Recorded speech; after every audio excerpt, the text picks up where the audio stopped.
Yes, over 14,000 migrants were encountered at the southern border this weekend, including 3 gang members and 2 sex offenders and hundreds of pounds of illegal drugs, including fentanyl and cocaine. Locals in Yuma are also facing their own migrant surge ahead of the end of Title 42, with over 3,000 more encounters this October compared to last year. Yuma County Supervisor and small business owner Jonathan Lyons joins us now. Jonathan, thank you for taking time and coming on. I actually talked to my source last night in anticipation of this interview and asked him, what is, since October 1st, this fiscal year, how many migrant encounters just in Yuma have you had? He told me more than 50,000.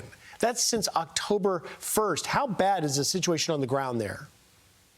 Well, I'm here on the ground right now, and you can see people continuing to cross. They start lining up as soon as the flights arrive in Mexicali, take a bus over here and start coming across. The numbers are now peaking at about 1,000 a day. And with that comes, challenges in other areas to the community, including to our hospitals and first responders. What kind of activity are you seeing out there tonight?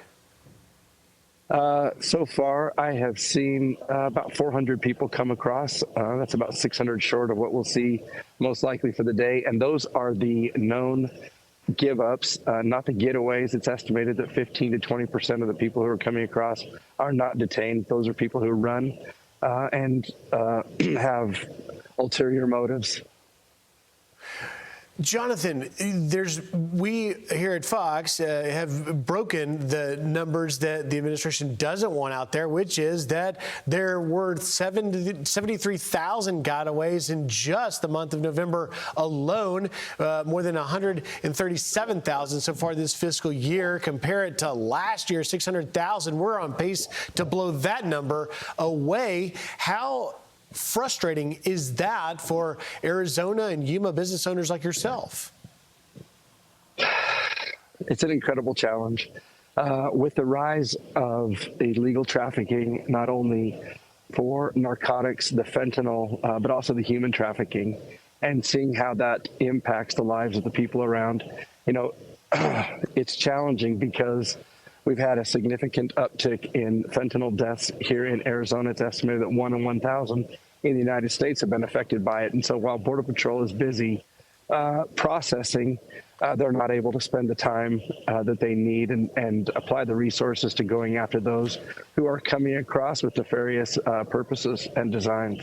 Yeah, that's exactly right. Every time I go to the border, the one thing I constantly hear from Border Patrol agents is they've got no manpower on the line. That's on that border doing their job, protecting it. Now, the White House confirms that President Biden is heading to Arizona today, but still isn't going to visit the border. Take a listen to this. He's going to be going to Phoenix, Arizona to be discussing the American manufacturing. The president had said previously that he hadn't had a lot of time to get to the border. He's going to a border state tomorrow, so you think maybe there would be time there.